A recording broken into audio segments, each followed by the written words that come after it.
okay, to be sure we have enough and even have capacity to export. And then you can move the price gradually until you get to that point of full localized production. Because today, to produce a kilogram of rice in Nigeria is much lower than producing that kilogram of rice in the US, for obvious reasons. Labor costs, taxes, so many things are different. So this is the problem. We are paying for petrol produced in other countries and therefore keeping the economies working, paying paying for the high salary levels and the cost of production in most countries, when we can do it at a fraction of that in Nigeria. My next question would be to say, why do you think our refineries have refused to work the way they ought to work? Because the argument of some people in government over time has been, look, the problem of these refineries did not start with this administration. True. You were in government at a time. True. Why is it that those refineries were not fixed at that time and have not been fixed now? Okay, I would say there are three problems there. Okay, I was head of BP. My job, one of my jobs was to privatize the refineries, and we tried. Where the NNPC did everything to frustrate us, and President Obasanjo at that time did not even believe that the refineries should be privatized, so we couldn't do it. But I think there are three reasons why the refineries don't work. The first is that they are government owned. No one has any incentive to make them work. Okay, the turnaround maintenance is a big source of contracts for those in power, and the less the refineries process the 450,000 barrels of crude oil given to them per day, the more crude oil people in power have to sell. Okay, and these lifting contracts are given to very powerful people, so there is a lot of money to be made. So there is a built-in incentive in the government for the refineries not to work. Everybody benefits in the government except us at the receiving end. And that is why we pushed and pushed to privatize the refineries, because we thought that if we take them out, put them in private hands, that will solve that agency problem. A situation whereby the officials have an interest different from that of the country. And it's the officials that come up with all kinds of technical reasons why these things don't work. So, President Obasanjo tried many times to try to get the refineries to work under government ownership, and he just failed because the vested interests were just too much. That's one. Secondly, then there is the issue of corruption. Okay? If the refineries don't refine all the 445,000 barrels of oil per day, as I said, NNPC can now sell that crude oil in the open market and use the proceeds to import petroleum products. And there is money to be made in the chain by officials and so on. Thirdly, the importation of petroleum products is also a lucrative business for many people. I mean, the data available indicate that some people collected 1.4 trillion in 2011 as subsidy for this. Okay? So, and these are very important people. These are powerful people. These are people that finance Jonathan's election. So they are untouchable. So rather than face these three problems, it is easier for the government to say we'll withdraw the subsidy, we'll tax every Nigerian. And this is why some of us are against it. I mean, ideologically, intrinsically, I'm not someone that would support the waste inherent in this subsidy. There is too much waste and corruption and fraud involved. But this administration has shown no interest in solving the problems of corruption, in getting the refineries to work. They have made no effort at all. And they have not even threatened to audit the 1.4 trillion subsidy that somebody has taken, that we all know. And everyone in the government knows that it is impossible for that quantity of petroleum products to be imported into this country. So I'm just happy that my brother explained that, look, it is impossible for you to say that so many metric tons of imported products have come into Nigeria on a certain day because the ports have a certain limited capacity. So you can audit these things and catch all those that have been stealing from this country. You have not done so because they are your friends. But you are asking every other Nigerian to pay more for petrol, which means pay more for rent, pay more for transportation, pay more for food, and so on. It is not the best option to address the issue. If we know the capacity of each of the ports where these products come through, there's only one. It's only Atlas Corp that can take refined petroleum products. It's only one point. You can audit exactly what has gone in there. You can do mathematical modeling to determine the maximum capacity, maximum volume of products that can pass in through, even if the place works 24 hours a day, 7 days a week. And whatever is above that, you know is fraud. And you trace those that benefited from it and deal with that. But the government is saying nothing about that. And we know who these people are. Their names have been published. We know. And we also know that many of these people are Jonathan's friends and they financed the election.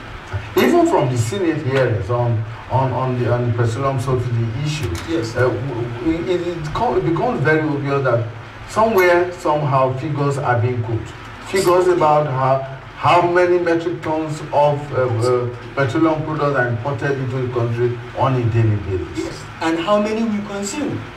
Nobody can tell me that in this country we have the capacity to consume 40 million liters of petrol. Statistics are available. If you go to Joint Tax Board or FIRS, you can get the exact number of vehicles in the whole of this country because every vehicle in Nigeria is registered. The few that are not registered maybe are the president's cars, and they are not many. We can calculate exactly, based on statistical data, how much, if all the cars in Nigeria are on the road, how much we can consume. And I can assure you it's not up to 40 million liters. It's probably half of that. Granted that some of it is smuggled to our neighbors. But look, all this issue about smuggling to our neighbors, the total consumption of Niger, Chad, Cameroon, and Benin Republic is not up to the consumption of Lagos. These are very small countries. None of these countries is up to the size of my state, Kaduna State. So, you know, if you are not talking of a lot of smuggling and all that. What is very, very clear is that there is fraud and corruption in this system.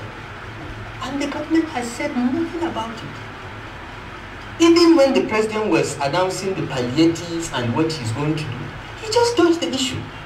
That 1.4 trillion of our money has gone into some people's pockets, and it is almost certain that part of that money, if not 3/4 of it, is just paperwork, fraud.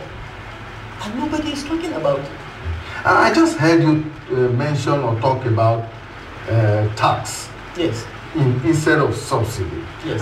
Because I've heard this before. I mean, an economist say that what we are being, or Nigerians are being asked to pay for as subsidy, is actually a petroleum tax that the people are being asked to pay. How does this work? I mean, how does the ordinary man and why explain this to the ordinary person? Well, you see, if you work by the thesis of Professor Tam David West, Nigerian Buhari, whose thesis is that, look, the cost of producing a liter of petrol in Nigeria is 40 naira. If you pay 65 naira, you pay 25 naira tax, effectively. That's what it means. So anytime we pay for transportation or the food in which the cost of transportation is embedded, we are paying a small tax. That's undeclared tax. Undeclared tax. Now, by withdrawing this petroleum subsidy this year, what President Jonathan is doing effectively is imposing a tax of 8,000 naira on each man, woman, and child in Nigeria. That's what it works out. We're 167 million. By 8,000 naira, that's what each Nigerian is going to pay in 2012 because of this decision to withdraw a so-called subsidy. This is the problem. And this is why many of us are against it. We don't believe that the government has done enough to cut down on its own waste. We don't believe that the government has done enough to merge the functions of its many duplicating agencies. We don't believe that even the numbers included in the budget to buy items for government departments make sense. I mean, when the president budgets £1 billion naira for his own food and then turns around and asks Nigerians to pay more for petrol, it is a bit of a problem. Okay? So I think the government needs to go back, cut its own budget drastically, show that they have a sense of sacrifice. This 25% basic salary cut is pathetic. What is basic salary? The basic salary of the president, 25% of it is 800,000. So Jonathan is giving 800,000 naira in 2012, and that will improve our financial situation. It is not in the basic salary that the money is, it is in the allowances. I was waiting to hear the president say that we will take a total pay cut of 50%. Because in 1962, the Northern Regional Government experienced a drop in commodity prices, the first thing that the cabinet did was to announce a 50% cut in their salaries and allowances before they now announce a complete austerity measure, cutting everything. This government has not announced anything like that. They are offering us 25% of business salary. I think it's pathetic and should do better than that. They should cut down on their waste, merge agencies to cut, because when we left 23 ministries. They have 30 now. They have created 7 new ministries since we left office in 2007. This is part of the problem. When I was minister, I was allowed 6 special assistants, and I was the exception. Every other minister had only 2. I was exempted because I was like a governor, as Minister of FCT. Today, I've had of ministers that have 30, 40 special assistants. Who is paying them? That's where the money is going. Okay? And the special assistants have PAs and so on. Before we left office, from 2005 to 2007, we implemented what was called monetization. So no minister gets a car, official car. Because you have no official car, no official residence, the government doesn't maintain your residence, it doesn't maintain your car. That was how we were able to cut costs down. All that has been thrown away. The ministers all have cars. The cars are maintained by the government. They all have houses rented and paid for by the government. So these are areas where they need to go back to the basics and understand that being ministers is public service. Right. One of the major proponents of the subsidy removal is the current Minister of Finance and Coordinating Minister of the Economy. She was also a member of the economic team at the time you were in government. Yes. What was the position at that time as far as the deregulation of the downstream of the oil sector is concerned? No, we had the same policy. We are going to deregulate. Okay? But deregulation is not just withdrawing subsidy. It is a package of measures. Okay? For instance, I remember that President Obasanjo set up a committee under Senator Mantu that looked at this whole thing of subsidy and what to do about it. And Senator Mantu's committee recommended certain preliminary actions to be taken before we gradually withdraw the subsidy. For instance, all the state governments were given monies to buy mass transit vehicles. We signed contracts for Lagos, Kano rail line. In Abuja, I signed the contract for the Abuja Metro, which would have been completed by 2009. So there were certain measures, including privatizing the refineries. Okay? Deregulation is not saying the government is doing nothing.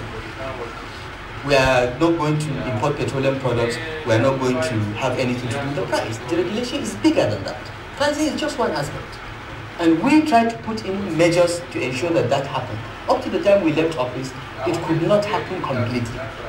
We tried to do what we could do. Okay?